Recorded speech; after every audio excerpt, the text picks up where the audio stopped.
Démodez la piqûre dans le bras. Vous recevrez peut-être demain un vaccin dans le nez. La technologie déjà utilisée aux États-Unis contre la grippe pourrait être appliquée au Covid. Grâce aux chercheurs de ce laboratoire à Tours, en phase préclinique, leur candidat vaccin agirait directement dans le nez et non en intramusculaire. On va créer une immunité, c'est-à-dire une protection au niveau du site de l'infection. C'est-à-dire on s'infecte par voie nasale. L'idée, c'est d'induire une protection directement au niveau du site d'entrée du virus. Le vaccin est injecté par micro-gouttelettes directement sur les muqueuses nasales. Celles-ci produisent une réponse immunitaire.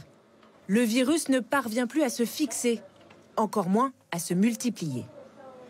Le grand avantage, c'est que les patients vaccinés ne transmettraient plus ou presque plus le virus. C'est cette multiplication qui va être arrêtée et qui va faire que, dans certains cas, si vous éternuez, si vous toussez, on peut contaminer les personnes à côté. Là, il n'y aura plus de symptômes puisque ce sera associé à une disparition immédiate ou quasi immédiate du virus. Aux États-Unis, le procédé, aussi efficace que le vaccin classique contre la grippe, permet notamment de vacciner les enfants qui craignent les aiguilles. Contre le Covid, si vous êtes déjà vacciné dans le bras, il pourrait vous être proposé en 3e dose.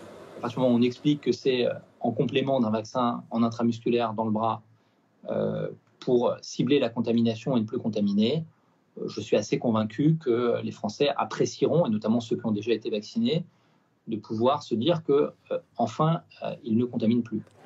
De quoi nous faire entrevoir l'espoir d'un jour, peut-être, pouvoir abandonner les gestes barrières, le masque et la distanciation physique.